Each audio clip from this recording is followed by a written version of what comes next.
Oyeyemi Ajayi for that background report. Now joining us to speak on how Nigeria can achieve food security 1 year after the current minister came on board.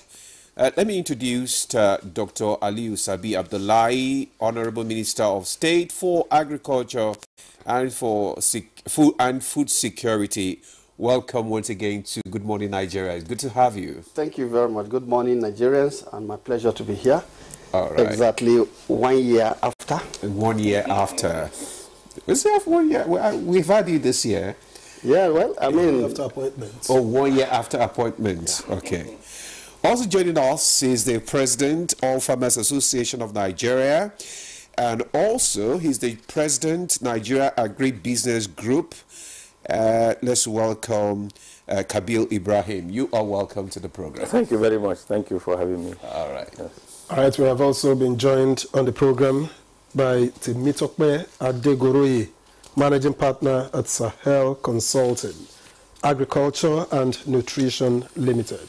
It's a pleasure to welcome you to Good Morning Nigeria. Thank you very much. It's a pleasure to be here. Good morning, Nigerians. So let's just kickstart our conversation with the Honorable Minister of State for Agriculture. We know that we have been having some issues currently in Nigeria, especially with the last protests about food, hunger and all that. So tell us, what is the state of food supply in the country right now? Well, thank you very much for having me. And let me say straight on, the state of food supply in Nigeria is becoming positive. Becoming positive because already in this very month, August, which from all indication is the peak of rainy season, we're already beginning to see harvest coming out from various agroecologies. And I say this because usually the onset of rain starts from the southern part of the country. And definitely they start their planting, and definitely they also have their harvest earlier, and it keeps moving on like that up until you get into the northern part where you have most of our staples being produced. So I think the answer straight on is yes, it's becoming positive. And are we excited? Yes, we're excited, but I think our excitement does not stop just there. Our excitement is the fact that when we came on board, we met this challenge. And President Bola Ahmed Tinubu did not mix words. He was very clear from the outside that truly there is a challenge. And that was why he declared a state of emergency. That was why he decided to change the name of the Ministry from Agriculture and Rural Development to Agriculture and Food Security, to underscore the importance and the focus that he wants that ministry to give to the most important and significant intervention government should make in the life of our citizens, which is providing food, guaranteeing that there is food on the table of every Nigerian. And like President Bola Ahmed Tinubu will always say, I dream of that Nigeria where no man goes to bed hungry. So we understand the problem from the outside. And what have we been doing? We have been trying to lay a solid foundation that will not just address the current challenge, but lay a foundation for what we call a sustainable food system. And a sustainable food system that will guarantee food security on a sustainable basis is what this government is all about. Now, let me point this out. When we say food security, we need to understand what we're talking about. We're talking about food being available, food being accessible, food being affordable. But all of this happening on a sustainable basis and in the right nutritional content. So it's not food security to a person when he eats only carbohydrate. It should be balanced in such a manner that it gives him good health. And that combination of actions is what defines what we have started in the last 1 year. Starting from looking at, first, our productivity index. The productivity of Nigerian farmers is low, occasioned by so many reasons, one of which is our level of mechanization. Nigeria's mechanization is 0.027 horsepower. as against 1.7, which is the African average, or 2.5, which is the global average. And to address this, President Bola Ahmed Tinubu has brought on board 4 key mechanization programs. The Greener Hope Agricultural Mechanization Program is 1. The Belarus Agricultural Mechanization Program is 2. The John Deere Agricultural Mechanization Program is 3. And then we have the Green Imperative, which is still in the works. Now, all of this is designed to guarantee that across the 774 local governments, over the next couple of years, we'll begin to see some changes. Now, gladly also, the subnationals have also seen that, vision, and they've started keying in. We've seen the likes of, Niger State, the former governor Umar Mohamed Bago. We've seen the likes of, His Excellency Modi of Jigawa State. We've seen the like of His Excellency Kaurang, Gwandu of Kebbi State. So all of this is being designed to bring productivity to the Nigerian farmer while removing the drudgery, which is the key, reason why the youths are not seeing agriculture as the way to go. That's number 1. Number 2, we believe farmers have to have the right seed. And in having the right seed, it starts from the germplasm, which is normally the work of our research institute. We have restored back what we call the National Seed Planning System, where we sit down to identify what our production demands are, and then we work backwards to know the number of improved seeds that should be produced by the research institute for uptake to produce the certified seed that will be planted by farmers. That has started. And we believe in doing this, when Nigerian farmers have the right seed, they'll be able to deal with their productivity. Now, the other aspect is that extension in terms of good agronomic practices and what we need to do. We're already beginning to do that. We're doing a lot of train-the-trainer, programs to train more extension agents for the subnationals. But most importantly, looking at the deficit or the present ratio of farmer extension, which is too high, we are also working to bring in the ICT, e-extension service, where we will develop an e-extension platform that will have provision for interpretation or translation of key messages into the major Nigerian languages, into English, into Pidgin, into Hausa, into Yoruba, into Igbo. Okay. And as time goes on also, in certain peculiar cases where maybe we have certain commodities that are peculiar to some areas, we could also decide to look at that localized language, for that area. Now, in all of this, we believe we need to empower the Nigerian farmer. And to empower the Nigerian farmer means he has to have inputs.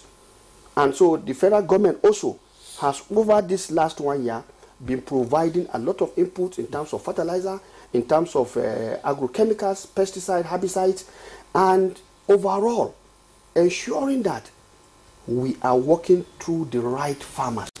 Because one challenge we came on board, when we came on board, what we met was a situation where everybody claimed to be a farmer. And you see data showing you that so number of farmers have been given so number of support. And at the end of the day, there is really nothing on ground to show for it, which means there is some kind of ghosting, and Nigerians are not going to eat ghost food. Nigerians want to eat real food. Real food produced by real farmers. And so we are working with other partners.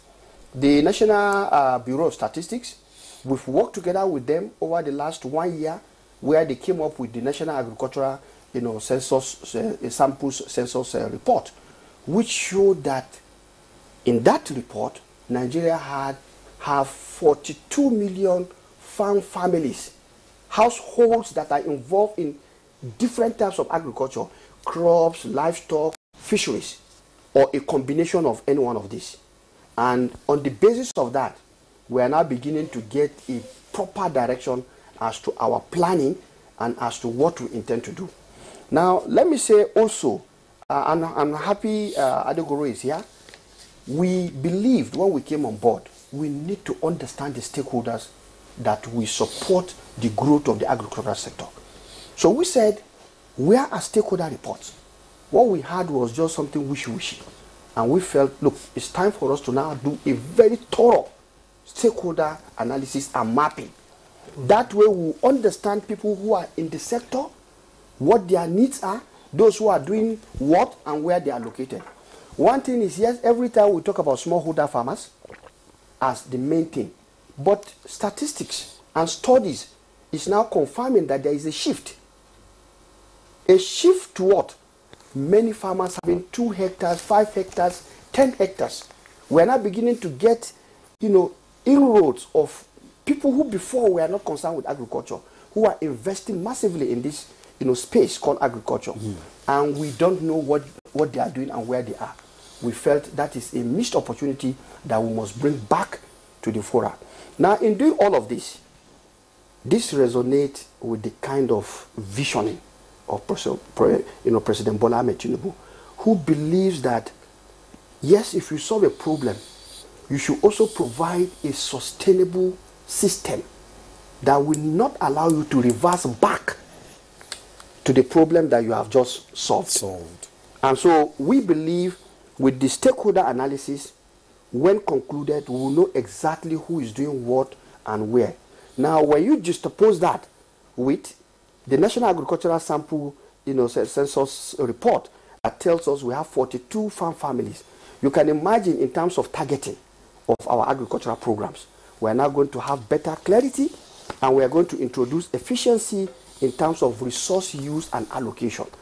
I believe very strongly that this last 1 year has enabled us to understand the key issues around the agricultural sector. And in terms of the programming and what government is doing, and we continue to do in the next couple of years, we are on course to reversing on a permanent basis anything called food insecurity in Nigeria. One thing is, people talk about agricultural potential. We know Nigerians are not going to eat potential. Nigerians want to eat real food. So for that reason, this potential shows that Nigeria should have wet season farming, at the same time dry season farming. So last year also, we kick-started our dry season farming, which we did successfully with the wheat.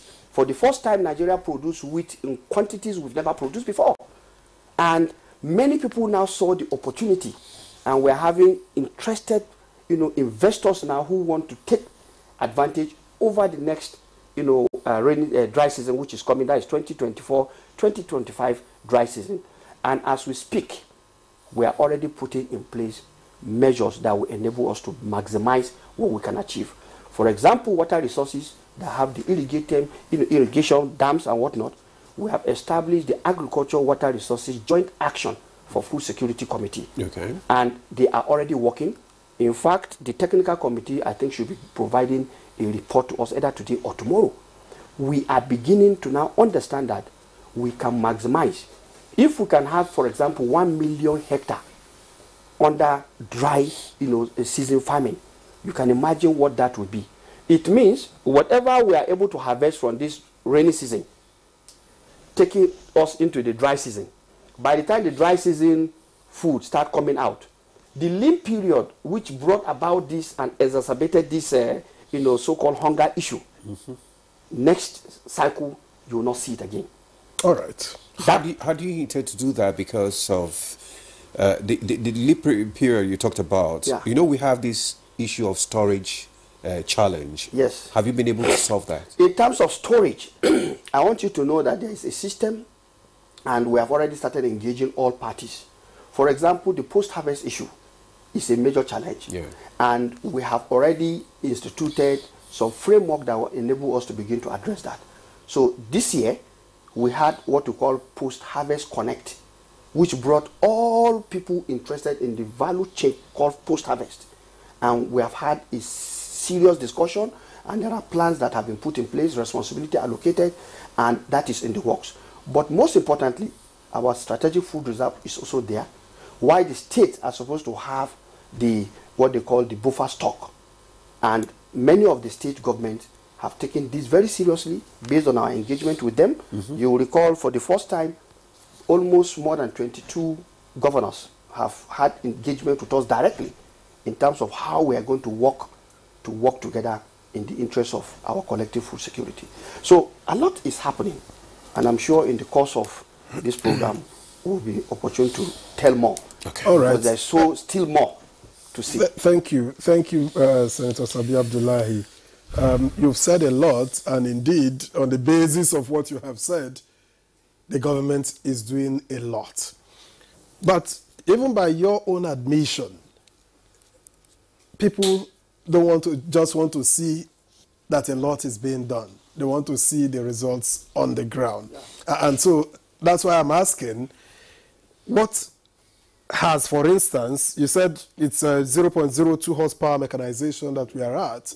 With the 4 mechanization programs that government has introduced, where are we now? Where are we? You said the food, strategic food reserves is there, but at what level? The reserves could be there. Is it full? Or is it half empty? I or think somewhere we should along understand the line? the way this thing works. When this challenge came on board, remember we released from that strategic reserve 42,000 metric tons. If there was nothing, that couldn't have been released. Okay. But remember, even when you say reserve, it means you also have to stock. Now, this is the rainy season. We're getting out of the rainy season now. Immediately, harvest start coming on board. Of course, there will be plan to restock. The policy is that you take 5% of your total harvest into your strategic reserve. Then, for the buffer stock, which is at the state level or the subnational level, they're supposed to take 10%. And then the rest is left for the process of, movement here and there as per trade. Now, all of this, I will tell you, based on what has happened in the last 1 year, everybody has now woken up to the reality of the importance of keeping this. In the past, the state governments have not taken the issue of buffer stock serious. But right now, they do. And you could see that while the state, federal government was releasing the, 42,000 metric tons of assorted, what did they call it?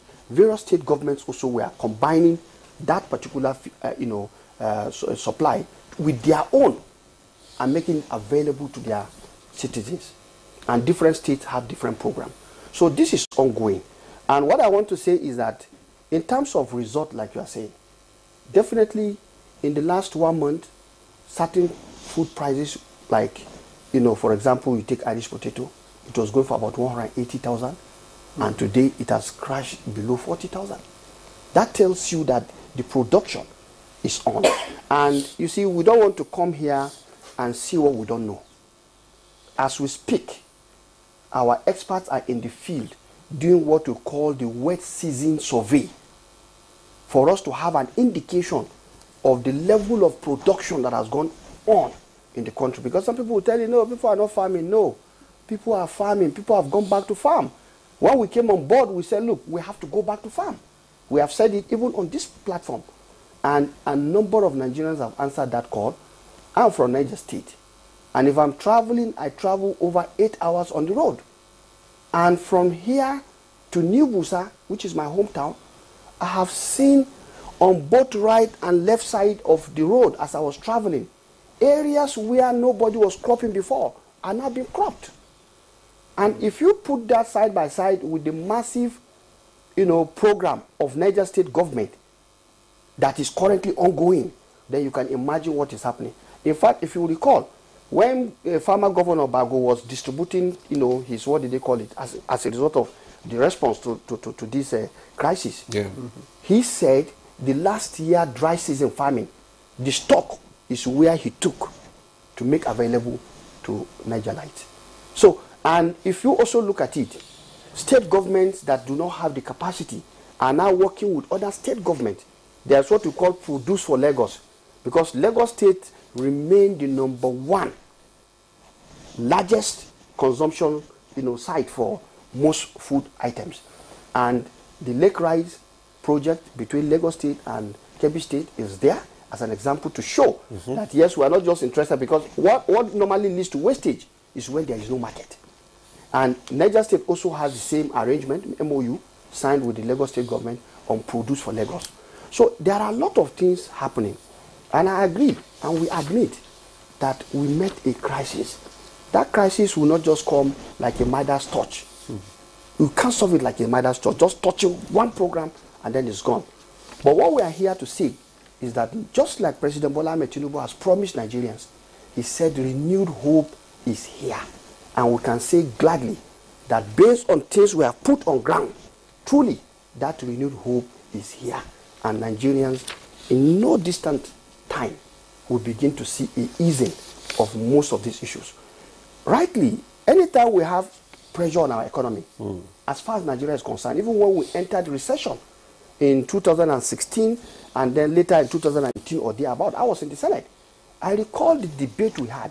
It was the agricultural sector that still took Nigeria out of a recession.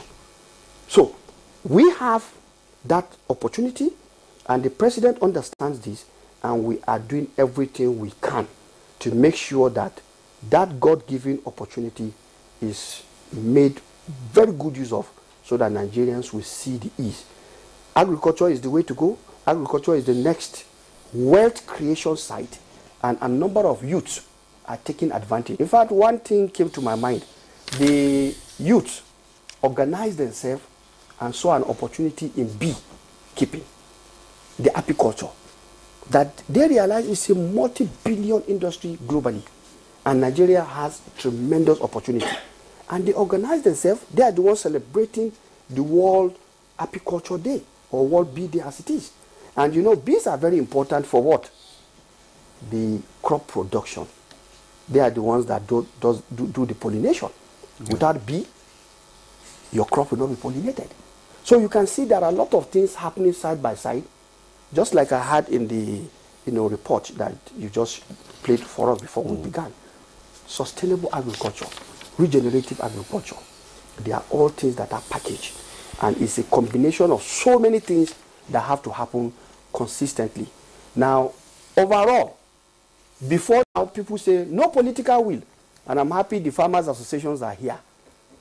I will not be speaking for them, but I bet, and I'm saying it before him, that the highest political will ever for the sector is this particular period. Okay. With President Bola Ahmed Tinubu. Okay, Honorable Minister, thank you very much for that. You have reeled out, a lot of efforts of the federal government to, provide, to solve the food challenge that we have in the country. So let's bring in other guests into this conversation. First, let me bring in the President of Farmers Association of Nigeria, Kabir Ibrahim. You have listened to the Honorable Minister, and he has reeled out the efforts of government. And let's look at the challenges of farmers. With all these efforts of government, have they been able to address the challenges of farmers in this country? Well, I must give kudos to the last, to the 1 year in office of the leaders of the Federal Ministry of Agriculture and Food Security, because I've been around, for a very long time, from being president of Poultry Association of Nigeria to date.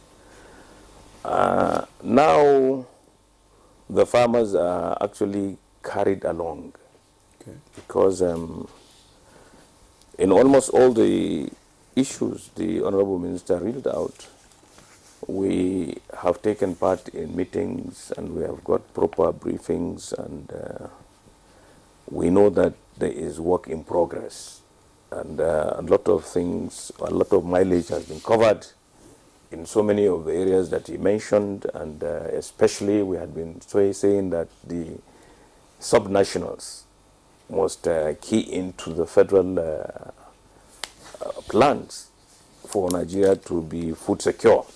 And we have seen a lot of action in that. We were privileged to escort Mr. President to Niger, for instance, when they reeled out their mechanization plans and all that. And AFAN has an MOU with the Niger Food to produce what they produce. Even the minister alluded to it, that the dry season production helped a lot in, solving some problems in Niger State. Now, the minister mentioned a number of things which are very, very good for agriculture if they are done, transparently by all people. I have seen the effort in terms of supporting farmers with fertilizers and many things, many inputs. They have done their best, and because of logistics, some of the things were handed over to the leaders in the subnationals. I'm sorry to tell the minister, if he doesn't know, that some of them did not really do this thing as well as intended, because we've had people complaining about not getting some of these things free as the government intended, and not the right quantities and all that. But that aside, I think since we are in the working committees, we would help out with the monitoring and evaluation, and I hope the Honorable Minister will take what I'm saying in that light, because these are real-time reports and people are hands-on in them, and I'm sure he has seen them in social media and all that. Now, unfortunately for Nigeria, from the 2020 or 2019 COVID-19 pandemic, the food system has had its own challenges, and that also was exacerbated by insecurity. The Honorable Minister did mention all these efforts, but I think he forgot to mention point blank the issue of insecurity. Now, even though smallholder farmers are not necessarily the engine of food production in a normal sense, in Nigeria, unfortunately, the situation is such that the smallholder farmers are actually the 75% the engine room of production. And it is very well to know that in so many areas, they are not able to seamlessly produce as they used to. And therefore, we have a lot of pressure that led to the protests. Now, these protests are not necessarily because of lack of availability of food, but lack of affordability of it. Okay. And many things have happened even beyond the Federal Ministry of Agriculture, you know, as far as we are concerned, because the monetary system is suffering a lot of setback. The purchasing power of the Naira is very, very low. And so even if you have food available, people who cannot afford it will say that it's not available, it's not there anymore. And that's why so many people came out to say, look, we are facing a lot of problems. Even you, the public servants, are aware that your salaries, your packages cannot feed you and all that. And this is reality. So no matter the effort of government, there will always be this feeling that we need some more, like Oliver Twist. Every Nigerian needs more intervention and all that. But on the whole, I think this administration has shown a lot of political will to be able to really extricate Nigerians from the pangs of hunger or want. Okay. But I would want to look at it as work in progress. You see, 1 year may not be sufficient for real assessment. But I think there is a change of mindset. I have been there for a very long time since he was working in ARCN. He knows. We've seen a lot of things happening, and he knows this area very well. He knows, and he has said it. He's not being selfish by saying that there is more now. We can feel it in our bones that we are carried along. In fact, I can assure you that for associations, for instance, this is the first time that the government is not meddlesome. It's not the one creating problems between us. In fact, it's bringing us together. Okay. Because we have had times when leadership there was taking sides and making things difficult for us to work. And so this divide and rule and all that has gone. Nobody is talking about it. I think the people are fixated on doing good. And we need to encourage them. That's why I will not take placard on some of the things that are happening. They are out of necessity. For instance, the window to import some of the items in Nigeria, because the global accepted principle is that you can import even where you have comparative advantage when you have stresses in the food system. And that is, I think, what is happening on some of the things that the government is bringing for 150 days and for fixed quanta. It happens even in the United States. Sometimes, you know, you have problems with something and you import it. It happens with almost all the first world countries. And so it is okay for Nigeria to do that. And that's why as he is saying that some semblance of lower prices of food items are beginning to manifest. You know, in some areas, like where I come from, we produce a lot of millet. And millet has a very short maturity period, and it is already coming out.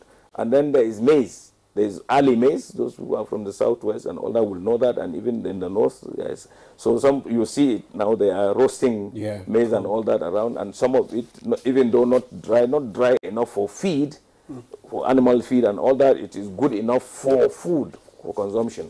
So as it is becoming available, prices are definitely coming down. And like potato is, once it comes out in the potato basket of the country, either when it is not sold on time, it goes bad, and therefore its prices will have to come down for it to be sold. So a lot of things are happening, and all we need to do is to encourage the leaders to transparently implement the good policies. Right. As to mechanization, as far as we are concerned, once mechanization takes its rightful place in Nigeria, we will optimize productivity such that we will play that role that God has given to us and Africa has given to us. Because invariably, Nigeria feeds a very large percentage of the Africans in this hemisphere. Because we are crying about food and all that. You still find people coming from Nigeria, coming from northern Ghana and all that, buying from Nigeria. So it's not as if Nigeria has no food, but the pressure on it is colossal. And this is why, you know, I told you that those who know what is happening will only sympathize with the situation in this country. We will not go out to criticize people because we want to criticize. Thank you. Thank you, Kabir Ibrahim, for your opening remarks. Let me bring Temitokpe Adegoroye into this conversation. You are a young person. I don't know for how long you've been in the sector, but has it become a bit more attractive for young people to go into farming in Nigeria now? Because I know when you say farming, people look at you, especially as a young person, that's for old men. You know, so is it more attractive now for young people to go into farming? And if you say so, what are the indices? Thank you very much, and it's an honor to be here. We're contributing to the conversation with the Honorable Minister of State and Architect Kabir. Let me start by saying the organization I lead, Sahel Consulting, is, we are committed to transforming the food and nutrition landscape across the continent. And we've been doing that for a number of years now. I would say, you know, if I count 1 to about 14 years. So I think we've seen, you know, in the length and breadth of the food ecosystem, what has been done in the last, you know, 14, 15 years. And I would actually like to contribute very quickly, if you permit me, to the ongoing conversation around, you know, food security, because it's important to, and I love the submissions of the Honorable Minister of State and Architect Kabir. But usually when I have this opportunity to contribute to this kind of conversation, I like to look at it from a systems perspective. Because that's who we are. You know, at Sahel, we are an ecosystem builder, and we try to, you know, bring in the systems thinking into addressing the complex issues within the food ecosystem, because I think it's a very complex ecosystem. And I must say that a lot has been done. And I must say on a personal level that for the very first time in a long time, I think we have people within the ministry, specifically within the Ministry of Agriculture, who have not just the political will, but a lot of, that backed up by action. And I've had several interactions with the Honorable Minister of State, so I know, many of those things that he's saying, but I believe that we just have to do more, and do more from a systems perspective, and I think he also alluded to that. Systems perspective from this side, I believe for us to be able to sustain many of the cases, so we look at food security, addressing food security from two broad lenses. One lens is to address the immediate issues and ensure there is enough food in the system for people to actually, feed on. The second is for us to build the right frameworks and systems to ensure that we have what it takes to not go back into, hunger-like situations in future. And how do we do that? We've talked about the need for Nigerian farmers to be able to access quality seed here this morning. That requires an entire systems transformation or systemic transformation. We now need to start to, and I know there's a lot of effort already there from the Ministry of Agriculture and the National Agricultural Seed Council, but more and more must be done. We need to now take seed planning and coordination very seriously. We now need to make sure that it is not just about giving seeds to farmers, one-off. It's about ensuring that we equip the research institutions to produce the right early generation seed materials. We need to make sure that we build the capacity and evolve or allow the system to evolve new early generation seed companies that can multiply those EGS at the right commercial quantities. We need to connect those people to the private seed companies that require the quality EGS to plant. And of course, if we do that, and that chain works really well, smallholder farmers will be able to buy quality seed. And if it is commercially viable, if the entire system is commercially viable, it becomes sustainable. I will touch briefly on extension, which I think also is another very big deal. Again, there's been a lot of work happening in extension, but again, we need to do more, and we need to look at it again from a systems perspective. And I feel like the government has a very unique opportunity in there. Many times when I speak, also maybe because I belong to the private sector, I like to look at things from a private sector perspective. I feel like there are a lot of very fantastic models, in addition to what the government is doing now. There are a lot of very fantastic models that have been tried in some way by the private sector that are seen to work, that we must really try to understand, investigate, and find a way to scale them.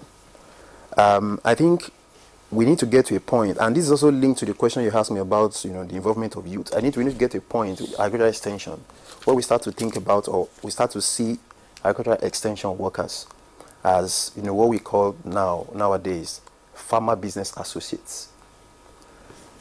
We need people in extension who see it as an opportunity to transfer value to farmers, to get something in return. Okay. The government cannot continue to pay agricultural extension workers. It's not sustainable. So we basically need to build a business case and a business model that supports agricultural extension service delivery to farmers across the length and breadth of the country. And if there is transfer of value, then it becomes sustainable. And there are models that have worked. There are quite a number of young organizations, young people in Nigeria that are already trying this farmer business associate model of extension. And it's really working. And they have hundreds and thousands of extension workers within their platform that are already providing services to farmers at that level, which we need to try to support and encourage and scale. There's another part of it which has really grown in the last few years, and Kabiru is also the head of NABG, one of the leadership of NABG, and within the NABG we have, the NABG is the umbrella body of the private agribusinesses in Nigeria, and we've seen a lot of interest and a rise in the number of several service delivery provisions or service provisions to smallholder farmers from the private sector. We have a lot of organizations in Nigeria today that have thousands of farmers within their network, either to aggregate commodities from those farmers. They just don't aggregate commodities. They go there and provide a bundle of services to those farmers. You know, they provide extension service delivery, they give them the ergonomic, you know, practices, they advise them on what to do, they even offer credit, offer insurance. Those are models that have worked. And if I think about this from the top of my head, we have more than 20 organizations that have thousands of farmers within their network that have benefited from that. Those models must scale. For me, I feel that those models, of course, plus outgrower schemes, in-grower schemes, you know, backward integration opportunities in the system by the private sector, I think those are ways for us to ensure that we provide adequate extension services to farmers. And if we do it that way, there is transfer of value and everybody, you know, makes money from the system and it becomes sustainable. So those are also ways to encourage youth to participate in agriculture. And just to answer your question very directly, I would say we're beginning to see a rise in the involvement of youth. A lot of youth are now very much involved in agriculture, of course, because of the rise of the opportunity that agri-technology presents. We have, I'm also the head, the executive chair of an organization called the African Food Change Makers. And we have a budding community of agri-business entrepreneurs in the food ecosystem across the continent who are really investing hard in the sector. And many of these people are really young people who are leveraging technology to address, you know, issues of precision agriculture or, you know, applying biotechnology, you know, or, you know, exploring, you know, opportunity to provide, you know, bioengineering, you know, support to companies, to research institutions, or to smallholder farmers. So I think there is a rise of youths, and many a time they come with various unique business models, okay, and opportunities for them to be able to address very specific issues within the sector. So that's there. In fact, interestingly, it was because of the need to encourage youth participation that a few years ago, Sahel Consulting started a program we call the Sahel Scholars Program. Because we realized that there was a need for us to not just start to encourage youth when they are out of the universities, but right from the university we start to encourage them.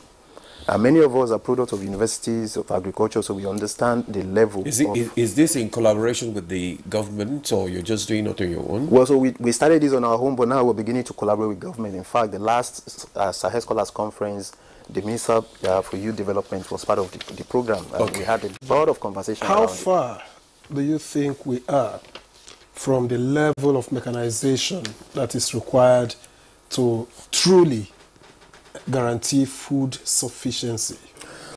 Well, I must say we're still far. We're still quite far. And I think the Honorable Minister of State did allude to the gap in mechanization. When you compare what the global, you know, best practice is compared to what we do in Nigeria today. But I think, again, if I look at it from a systems perspective, there are a lot of very fantastic initiatives that this administration is currently exploring to address mechanization issues. But I think in addition to all of those things, one of the things we need to do is to actually develop the right policy for agricultural mechanization in Nigeria. I think we need a policy, a separate policy for agricultural mechanization.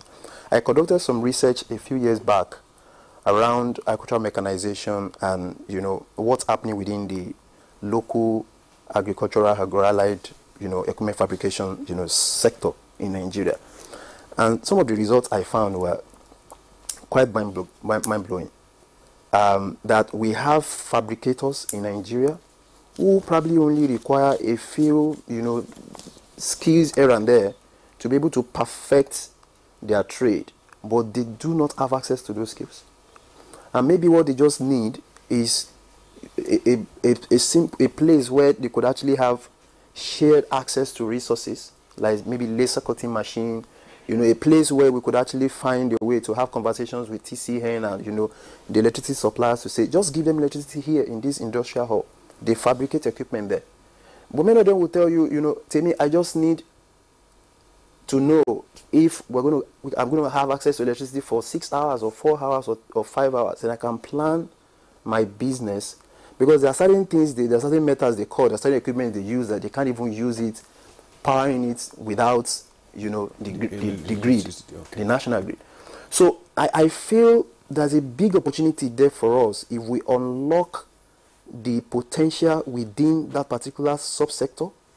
There's a big opportunity for us to actually grow, not just importing agricultural equipment anymore, but we need to, that's why I say we need a policy document, we need a strategy document that lays out a very clear roadmap and vision of what agricultural mechanization is supposed to be, what the journey will be for us in the next 10 years. Okay, thank you very much. If we import today, ideally, down the line, we should actually get to a point where we stop importing and start to build systems and structures to support fabrication here. Okay, all right. Thank you very much, Temitope Adegoroye, for your views there. Honorable Minister of State, you have heard both of them, and they have reeled out a lot of issues here. And one major issue that the president of All Farmers Association of Nigeria, Kabil Ibrahim, talked about is the issue of security, the insecurity, which is also a major challenge. And we know that government is doing a lot, you know, to curb insecurity in the country. But tell us more about it. And also, we know that we have read that a lot of trucks, you know, of food items and all that, they are being driven out, you know, in hundreds of trucks out of this country to neighboring countries where we are having shortage of food in this country. I mean, I know you must have heard of that. You must have read it. So what exactly is happening? How is government addressing that? Plus other issues that they have raised. Well, thank you very much. And I must thank them for their incisive submissions and, of course, very objective one for that matter. Now, one thing I would like to say here in terms of the security situation is that the Federal Ministry of Agriculture and Food Security had a program in partnership with the Nigerian Security and Civil Defense Corps, which they have what they call the Agro Rangers. And the Agro Rangers were designed to provide some safety, feel for farmers across the production clusters. We've reactivated that, and the Nigerian Security and Civil Defense Corps is currently kitting and preparing 10,000 Agro Rangers, and the plan is to move up to about 30,000. Okay. So that we'll have them all over the state. And I think a very classical example is Borno State. The Borno State governor saw the need for that, and I think in conjunction with this, the JNTF that they are also providing a very, that safe corridor for people to really be able to go back to farm and work. So that is in the works. But you see, in all of this, one thing I must say here is that let's be a bit patient with government. Okay. Because even when we say all of these things, doing those things is not even going to translate immediately into the resolution of the issue as people are saying it. If I say we have 10,000 Agro Rangers, the Agro Rangers are not the ones who are going to create food, for example, but they are going to support farmers in their various production sites to be able to go back to farm. And I think what is important for us to appreciate is that in spite of the insecurity challenge, corridors are now being cleared. The security agencies are clearing so many corridors that hitherto people were not able to go to farm. And farming activities have now resumed in those areas. My state was one classical example. I represented Niger North. And Niger North, which is Bogo and Kontagora area, we had areas where people could not go to farm. But a lot of these areas have now, seen some semblance of, restoration of normalcy, and they're able to go back to farm. The same thing even in the Niger East, where we had some issues around Siroro. Government has taken so many steps to intervene in those areas, and a number of the farmers are able to go back and take advantage of. It's not completely safe, but at least there is some semblance of the needle has been moved, and we could see some mileage being covered. And I think that is what we are saying.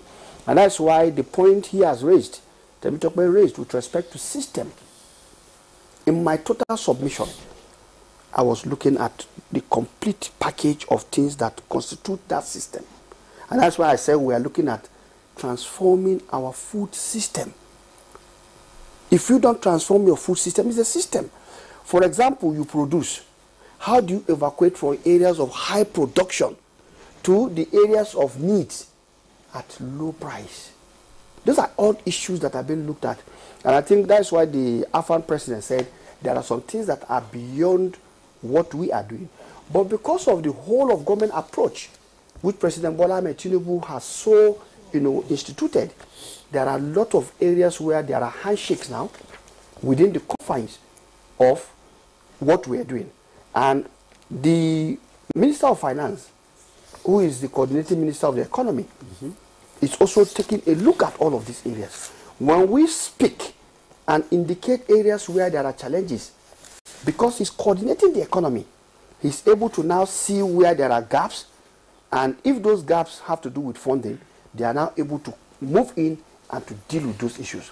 And that explains why, for example, when the crisis came on board, apart from the reserve, there was also a program that was packaged around the processors. The AFAN president is here. We had a very robust meeting with all the rice processors. Okay. He was part of it. And all of the people who are involved in processing. We sat down and government was able to secure from their warehouses, not in the market, because going to the market will have distorted the price and increased the pressure. But from their stock, government now went in to have purchase agreement with them for 58,000 metric tons of processed rice.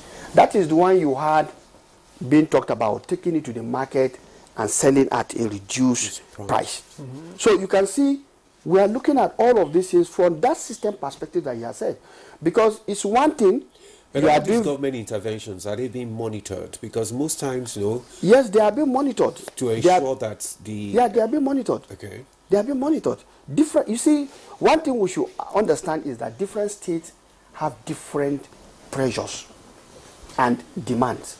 So that you see this state, even if we give the items, that this state is doing its own now, does not guarantee that the next state will do its own then.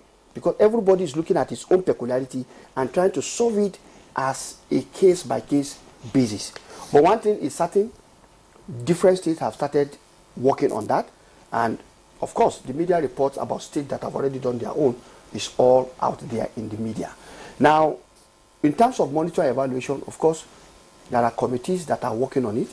There is a joint, interministerial committee under the chairmanship of the Minister of Finance and Coordinating Minister of the Economy, along with the Ministry of Agriculture, Water Resources, and many other, including even Minister of Youth. So all of these things, like I would like to say, is designed to bring succor, a resolution of the issues, so that this pressure will come down. But while we are doing that, we are not unmindful of what we need to keep doing. Even if the result will not be shown in 1 year, if we don't start now, it means we are postponing when the result is supposed to come out. Because if you have things you need to do in 2 years or 3 years, if you don't start now, then if you don't start counting now, then your 3 years is far. But when you start counting now, it means you are bringing it closer. And I think we have taken a look at all of those issues, and we are working very fast to make sure that, yes, these things we are talking about is our human beings. And we are aware that the Constitution is clear. The security and welfare of the citizen is the primary responsibility of government.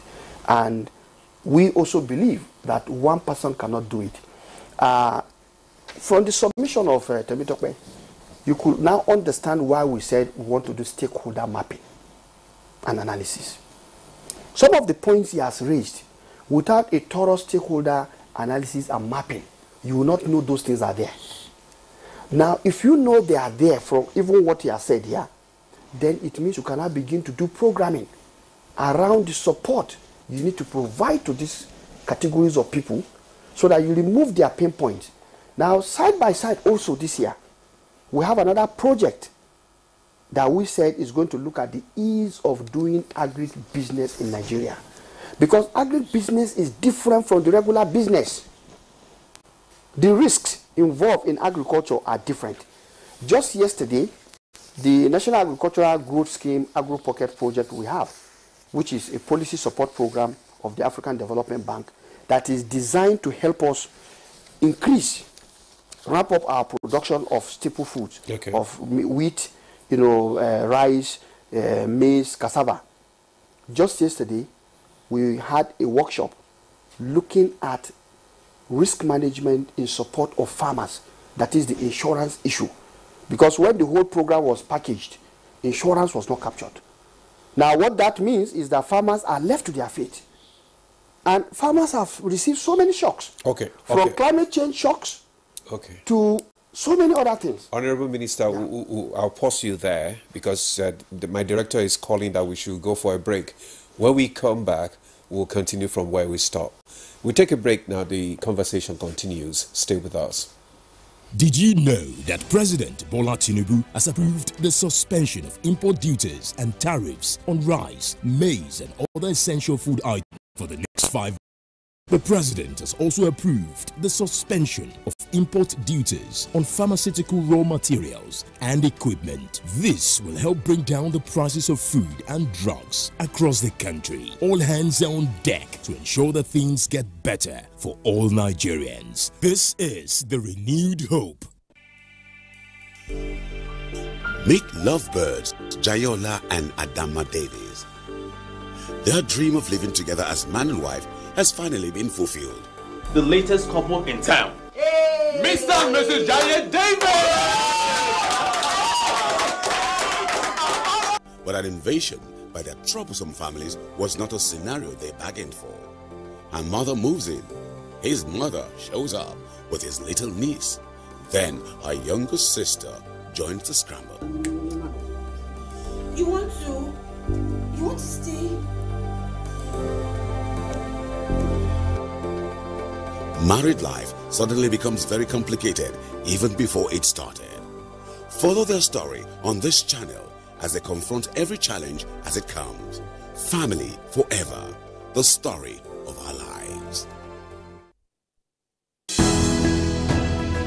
The counsel of our fathers. My advice to these young people is please do not take us back to those harrowing days. You probably do not know what it is. Nigerian youths, let's build our nation together.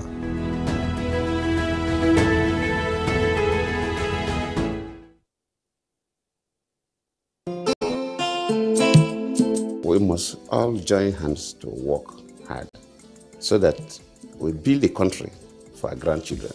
My hope is that we develop this nation where every citizen is given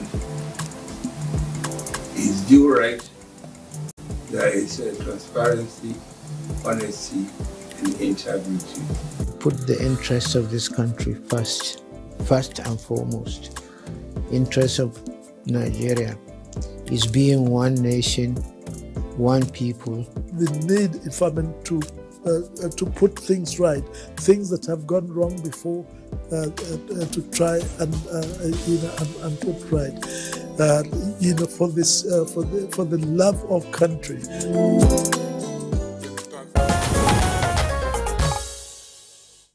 All right, thanks for staying with us on Good Morning Nigeria, where we've been discussing food security with the Minister of State for Agriculture and Food Security and other guests, of course, in the studio.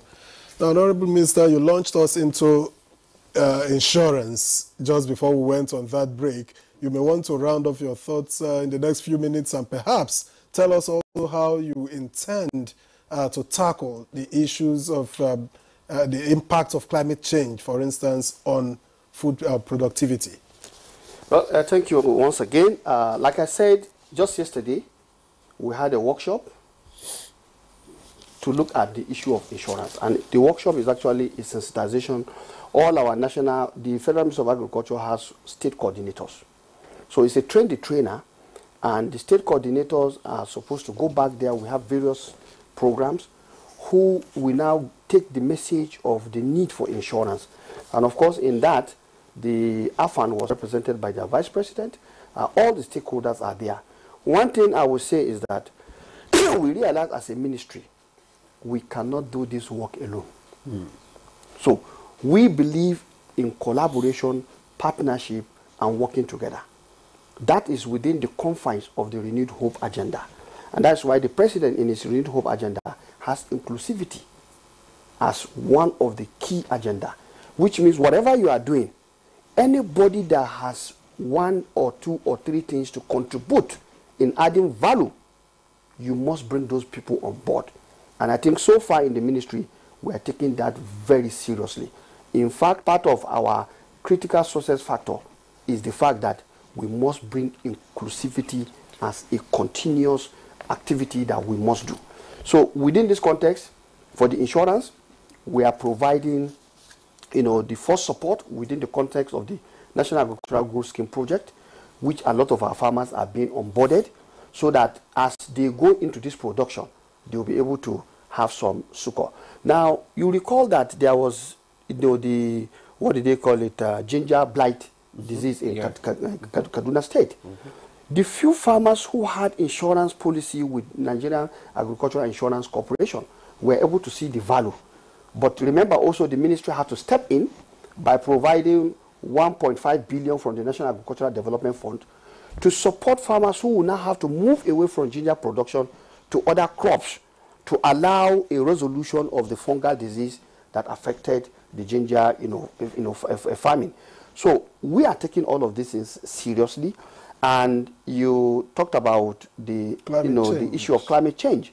Now, one impact of climate change is that you need information, you need data. So we are rebuilding the National Agricultural Data System.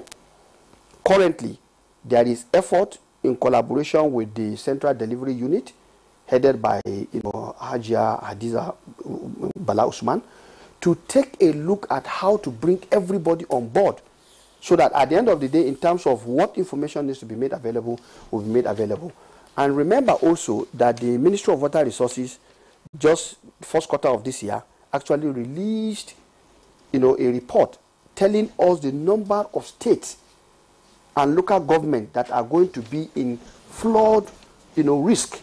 So all of these things we are taking on board.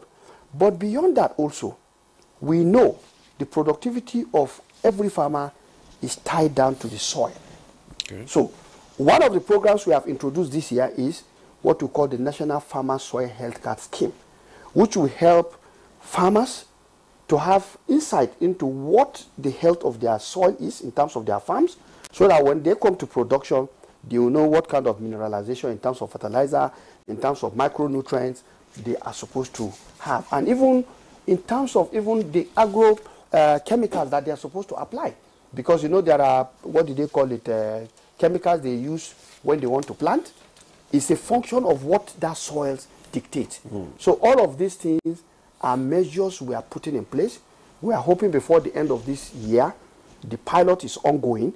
And last year when we did the wheat farming for the dry season, we also did the pilot, where we sent our soil scientists to go all over the fields where this activity is going to take place, to look at the current state of the soil in those areas. And that report helped us to address the challenges. And I did remember vividly in the course of activity, the president is here, he will remember there was deficiency of fertilization by some blenders. At the end of the day, because of the report we had, the experts were able to go back and provide alternative on sound scientific basis based on the report they have. That is the kind of things we are talking about. That way, in terms of resource use optimization, farmers will now be able to go to farm, plant, know exactly the kind of fertilizer they are supposed to produce.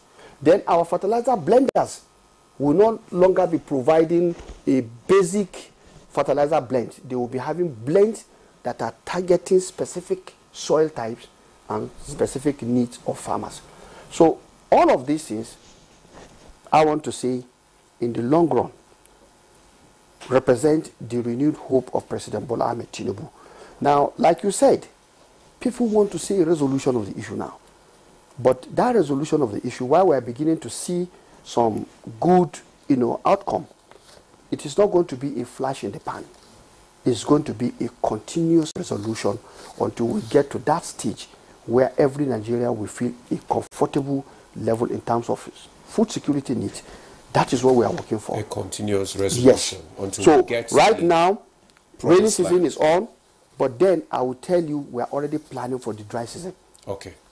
All right. Because Honorable Minister. we want to increase our opportunities by having more people going into the dry season farming. Okay, let's bring in other speakers now. Let's bring in the president of the Farmers Association, Kabi Ibrahim.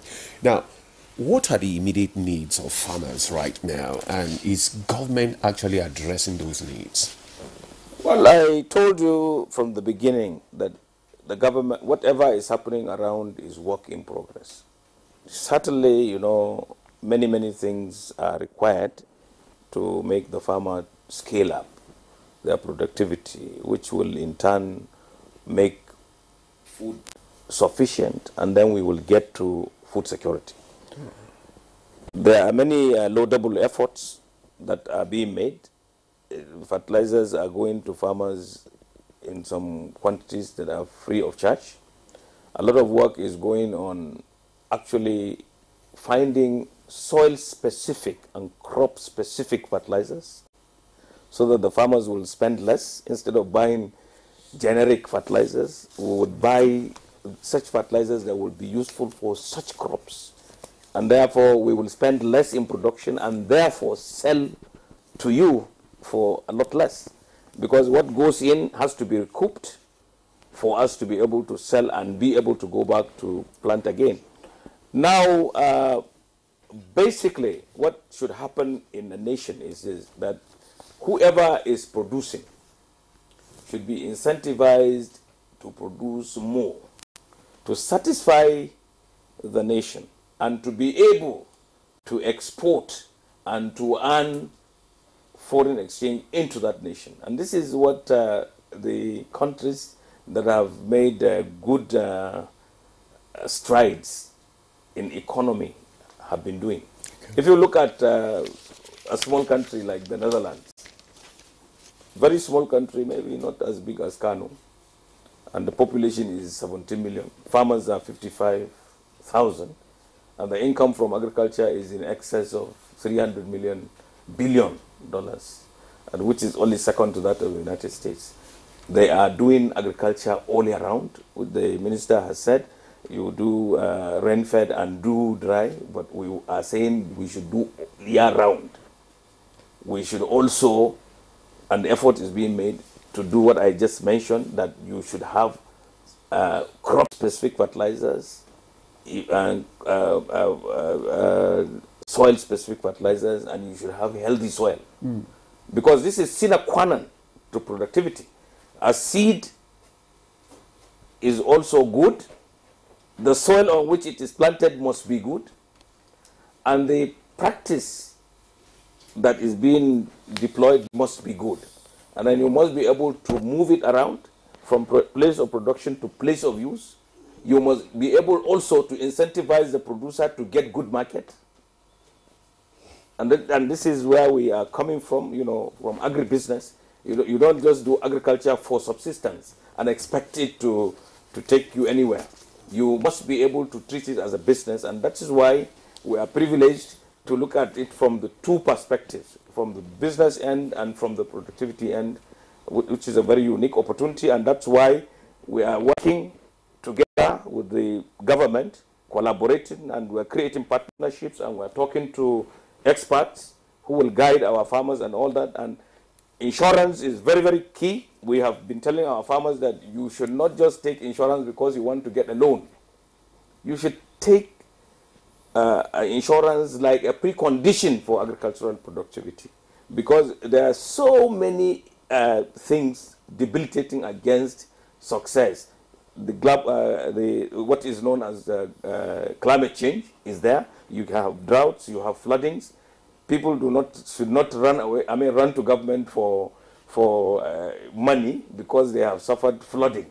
They should rather, you know, if it comes from government, it's a bonus, but the insurance company must be able to do that. And that's why, from NAEC point of view, we had been talking about having something like fleet insurance. By this I mean every farmer in Nigeria, and I'm happy that even the Bureau for Statistics has said there are about 40 million. Now, if every one of the 40 million contributes just 1,000 naira to insurance, the NAIC will have a lot of money, and it will now pay off people who suffer from any actions of the climate or any other thing, acts of war or anything. So to this extent, I want to say that we look forward to a lot more from the government to incentivize the smallholder farmer and to make the smallholder farmer to move from small holding to commercial holding and to make Nigeria an agricultural country like it had always been. We have over 90 million hectares of cultivable and irrigable land. Right now we are using less than 40%. All right. We want a situation where we would do more, we would be able to produce more, we will play a very important role within Africa and at the global stage. Perhaps able to exhaust the 90 million hectares available. Thank you, Kabir Ibrahim.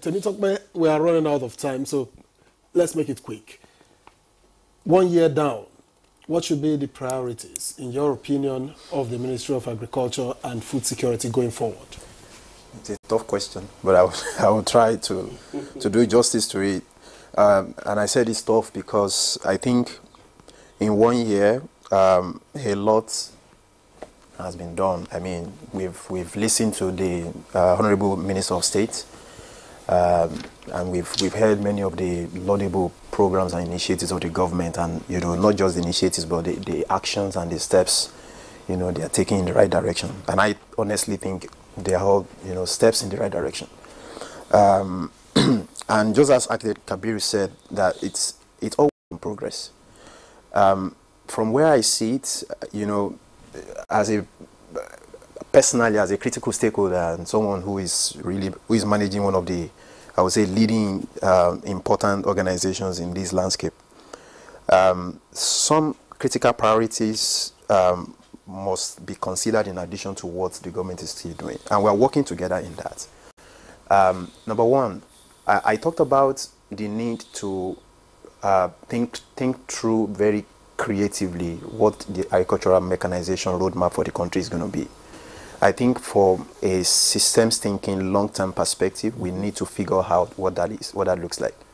A strategic plan, first a policy document that really help us lay out what our priorities would be, the role of government, the role of other stakeholders in that space, and a strategic plan of where we want to be in the next 10 years. I think that is really very critical.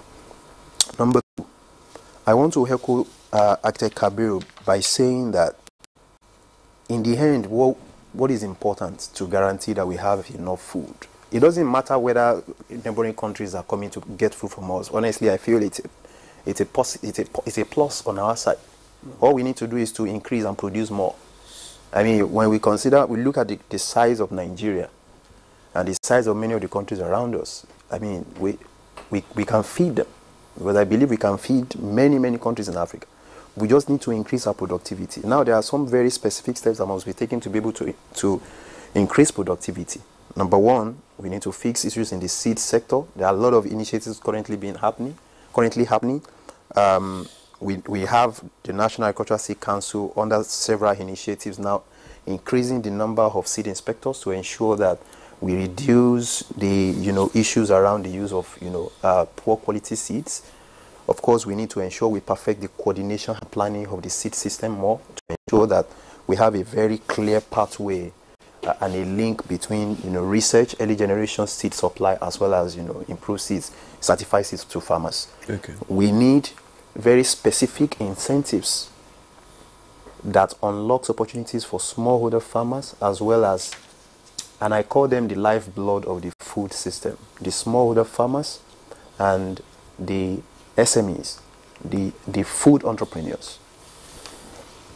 If we have a lot of food entrepreneurs in the ecosystem who are taking up many of the commodities coming from the farms, and we have a huge number of smallholder farmers, what we need to do is to make sure that agricultural financing works for them and agricultural insurance works for them, and that we have the right data. We need to know the number of farmers we have. We need a farmer data registry. We need a registry That's extremely important, because it's important to have it, but it's important also for us to inform many of the other activities and plans and initiatives of the government, right? We need to make sure that if we have the registry of farmers, linking this now to issues around climate change and the shocks that brings to farming, we need to make sure that we have the right early warning system established. I mean, we've not really enjoyed a very robust early warning system in the last few years. As an opportunity, we're currently working on a program, and we're collaborating with the Ministry of Agriculture on that, and many of the other ministries of government that are responsible for driving access to early warning data, or early warning information, called Building Agricultural Systems Resilience Through Early Warning Action. Okay. Working with the ministry, working with NIMET, the Ministry of Environment, to build the right systems for collecting very top quality data on weather, and also working with all the other ministries on the demand side of weather data, like the Ministry of Agriculture, NISA, water resources, to make sure that they can then use the data generated from all of those systems across Nigeria to make the right forecast, to provide information to farmers in a way that farmers can really understand. So all right, thank you very much. These are really, for me, the priorities. Yes, we know that you are so passionate about your profession. You're reeling out all these needs of the farmers and all that, and how we can improve on our food system. Because of time, we have to cut you short there so that we can have a parting shot from the Honorable Minister of State. Now, we're going to the next phase, the second year now. What should be the expectation of Nigerians concerning food security? Well, the expectation of Nigerians is that as we work to build a sustainable system, we want to assure Nigerians that we're aware of what has happened in the last 1 year in terms of how we got to where we find ourselves. And we are working very hard in line with the renewed hope agenda of President Bola Ahmed Tinubu to ensure that we don't have a repeat of what happened. Okay. And I'm confident that as we proceed into the months ahead, September, October, and as we begin to get more harvest, we are also making effort to make sure that post-harvest losses are tackled, because food should not go to waste in the period of abundance, and then suddenly we now have period of scarcity, and then we begin to, what do they call it? And so we are also calling on food entrepreneurs like Temitokbe said to take advantage of the next harvest season to begin to go into how we can get value addition to what we produce, because government alone cannot do it. But we are ready to do whatever needs to be done to make sure we stock our reserve, to make sure that there are a lot of people who are involved in the system to also add value. What incentives are you providing for people to attract people, for all this? Well, those are issues, part of the discussions we're having. Like we said, there is a lot of work in progress. There are a lot of committees. For example, the Joint Action Committee for Food Security that I told you, between Agric and Water Resources, will be having its own, system that is going to be built. The technical committee is looking at the various things that we need to do to incentivize. Now, we also have the Post-Harvest Connect, which we have a technical working group there also that are looking at what needs to happen. And all of these things, like I said, when we do them, we'll now begin to take action on them as the needs arises. But then, overall, what is our driving vision? Our driving vision is to restore food production cycle on a stable ground, meaning all year round farming. And to do that requires a lot of things. And those are the things we are looking at through the various programs, providing mechanization, providing, clarity in terms of the policy instruments he's talking about. Some of the policy instruments are already beginning to come out to the mechanization, because one of the things we are doing in this mechanization is to make sure there are service centers across the 774 local governments where youth will be trained to provide all of these services across the service centers in a manner that after we are looking at a time horizon within which manufacturing of agri mechanization equipment should begin to happen in the country. So it's a system we are building, and so it's a process, and we are taking it on board. All but right. I assure Nigerians, we know what the problems are in terms of, yes, the hunger situation, but we are happy, and we give glory and thanks to Almighty Allah, who has made it possible for us to begin to see good harvest coming out, and we should all work together to ensure that we sustain these actions that we have started. It's going to be good at the end of the day. All right. Because renewed hope is here. It will be good at the end of the day. Thank you very much. I had thought that I'll have a spare 30 seconds to spare so that you talk about the Agriculture, Industry and Modernization Bill. I'm sure you will remember that. I'm trying to remember. Now you have the opportunity to do something about it. Actually, we are having a project this year that we are reviewing all the agricultural laws with a view to bringing in gaps and also improving upon it. So one component is what he has talked about. We've gone completely out of time. But it was Aliu Sabi Abdullahi, Honorable Minister of State for Agriculture and Food Security. We thank you very much for your time on the program. Thank you very much for having me. And let us also thank Architect Kabir Ibrahim, who is the President of All Farmers Association of Nigeria, and indeed many other caps. It's a pleasure as always to have you on Good Morning Nigeria. Thank you for your time. Thank you for having me. Temitokpe Adegoro, a managing partner, Sahel Consulting, Agriculture and Nutrition Limited. A pleasure to have you join us on the program. Thank you for your time and for your thoughts. Thank you so much. They are leading the youth assaults on a new agricultural Well, we hope to see much more about that. Yes. That's the program. Just keep encouraging the youth. Very much for watching. Because we have the population. I'm Victor Azu. I will see you again tomorrow. And I am Ademola Adeyo. Thanks for joining us. See you tomorrow.